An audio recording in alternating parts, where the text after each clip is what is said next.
एक पत्नी ने अपने प्रेमी से कहकर पहले तो अपने पति को शराब पिलाई और शराब पिलाने के बाद जब वह बेहोश हो गया तो बेहोश होने के बाद उसकी गला दबा करके हत्या कर दी।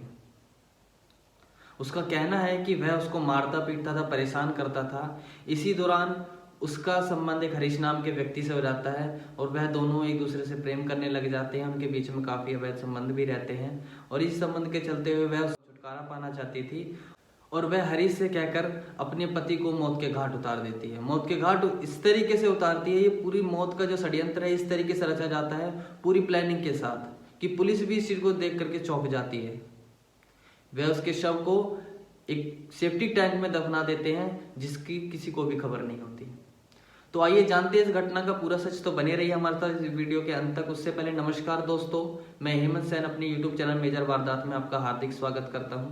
कैसे हैं आप सभी? मैं आशा करता हूं आप सभी बहुत अच्छे होंगे, अपना ख्याल रख रहे होंगे। तो दोस्तों, उससे पहले अगर आपने हमारे YouTube चैनल को सब्सक्राइब नहीं किया तो इसको सब्सक्राइब कर दीजिए ताकि हमारी हर आने वाली नई वीडियो की सूचना आपको जल्द से जल्द प्राप्त हो जाए। तो दोस्तों, यह जो घटना है उत्तर प्रदेश के ग्रेटर नोएडा की घटना है, जहाँ पर एक कॉलोनी पड़ती है सरस्वती कुंज कॉलोनी, जहाँ पर एक परिवार रहा करता था।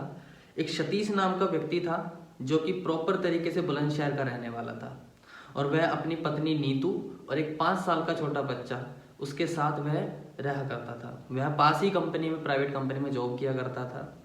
तो दोस्तों, होता यूँ है कि वह अपनी पत्नी को अक्सर दारू पी के पीटता था, उसको कहीं आने जाने नहीं देता था।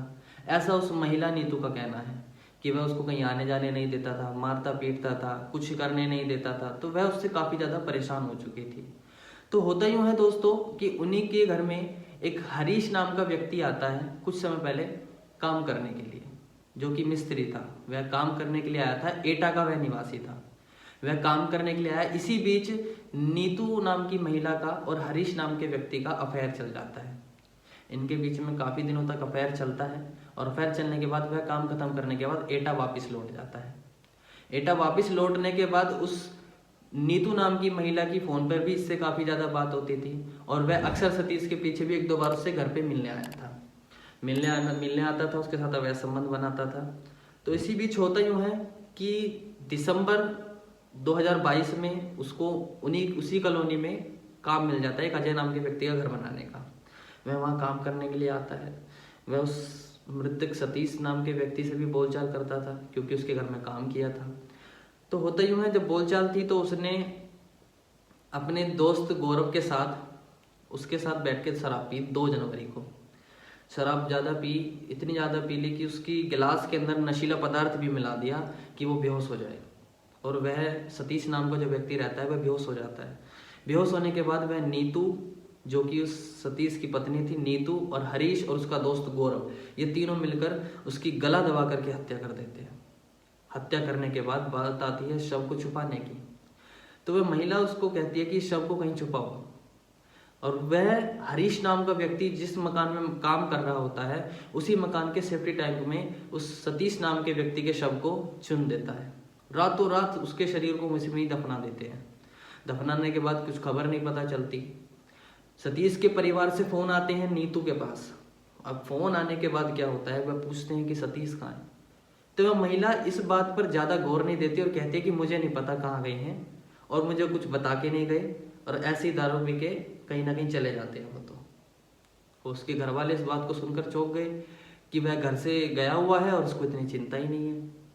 वह नीतू इस बात पर ज़्यादा गौर नहीं देती और ऐसे करके दिखाती जैसे कुछ हुआ ही नहीं है, नॉर्मल। तो होता ही हुआ है, फिर कुछ दिन बाद उसके छोटे भाई छोटे लाल का फोन आता है नीतू के पास। वह पूछता है कि भाभी भैया कहाँ है। तो वह कहती है कि मुझे उसके बारे में कुछ नहीं पता, वो पता नहीं कहाँ चले गए, बिना बताए लड़के मुझसे चले गए। अब छोटे लाल जो रहता है उसको इस बात पे शक होता है कि वो घर से गया हुआ है और इनको भी जरा सी चिंता नहीं है। तो छोटे लाल 1-2 दिन इंतजार करने के बाद वह अपने भाई सतीश की गुमशुदगी की रिपोर्ट दर्ज करवाता है बिसरख थाने में। बिसरख थाने की पुलिस गुमशुदगी की रिपोर्ट दर्ज करती है और इस केस की जांच करती है। जांच करने के बाद पता ये चलता है कि वह जो महिला है नीतू, उसका प्रेम प्रसंग चल रहा था हरीश नाम के व्यक्ति से। ऐसा कॉलोनी वालों का कहना था, मोहल्ले वालों ने बताया था कि उसका प्रेम प्रसंग हरीश नाम के व्यक्ति से चल रहा था।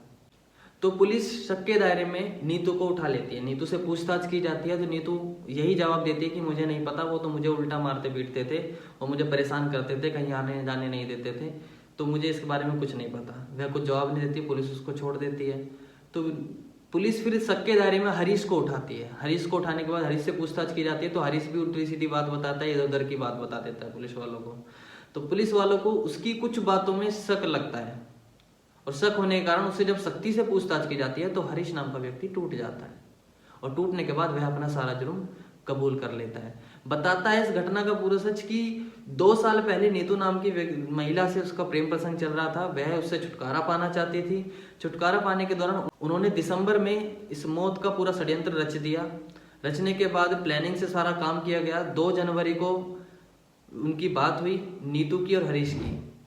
तो हरीश ने अपने दोस्त को भी इस षड्यंत्र में शामिल किया और शामिल करने के बाद उस महिला नीतू ने उसको गौरव को 20,000 रुपये और सोने के कुछ जेवरात भी दिए। देने के बाद इस घटना को अंजाम देना था। 2 तारीख को शराब पिलाई, उसे शराब पिलाने के बाद बेहोश करके उसकी गला दबा करके हत्या कर दी और पास ही बन रहे मकान में उसको चुनवा दिया। इसके बाद पुलिस वहां पहुंचती है और पहुंचने के बाद 4 दिन के अंदर उसका शव बरामद किया जाता है। वह महिला कहती है कि वह उससे परेशान इतनी ज़्यादा हो चुकी थी कि वह उसको मौत के घाट ही उतार देना चाहती थी। तो दोस्तों पुलिस ने उसका शव बरामद कर लिया है। शव बरामद करने के बाद उस नीतू नाम की महिला को और हरीश नाम के व्यक्ति को जेल भेज दिया गया है और गौरव नाम का व्यक्ति जो था तीसरा इस षड्यंत्र में शामिल जो था इस घटना में, वह अभी फरार है। उसकी जांच चल रही है, वह भी जल्दी ही पुलिस की गिरफ्त में होगा। तो इन दोनों पे कड़ी से कड़ी कार्रवाई की जा रही है, इनको जेल भेज दिया गया है। तो दोस्तों इस घटना को सुनाने का उद्देश्य किसी को हैरान या परेशान करना या किसी की भावनाओं को ठेस पहुंचाना नहीं है। हमारा सिर्फ इतना मकसद है कि आप जागरूक हो। दोस्तों इस घटना को सुनकर आप क्या कहेंगे? एक महिला जो अपने पति से शादी करती है, शादी करने के बाद उन दोनों से एक बच्चा हुआ जिसकी उम्र 5 साल, जिसके सिर पे अब ना तो बाप है और ना ही माँ है। उन दोनों का क्या हुआ? एक तो भगवान को प्यारा हो गया, दूसरी जेल में है, अनाथ हो गया वो बच्चा। उस बच्चे का क्या कसूर था? दोस्तों अगर ऐसे कोई झगड़े वगैरह होते हैं तो इनको सुलझाया जाता है। अपनी जिंदगी ही नहीं, अपने परिवार की भी जिंदगी देखी जाती है। तो दोस्तों हम इस घटना को इसलिए सुना रहे हैं आपको ताकि लोग जागरूक हो सकें और सबको ये पता चल सके कि ऐसी घटना को अंजाम देने के बाद क्या असर होता है। क्योंकि चोर कितनी भी सफाई से चोरी कर ले, एक न एक सबूत जरूर छोड़ जाता है जिससे वह पकड़ा जाता है। तो दोस्तों हम यही आशा करते हैं कि आप सावधान रहें, सुरक्षित रहें और अपना ध्यान रखें। चलते हैं, इस वीडियो से विदाई लेते हैं, फिर मिलेंगे किसी अगली ऐसी ही सच्ची घटना के साथ। तब तक के लिए नमस्कार।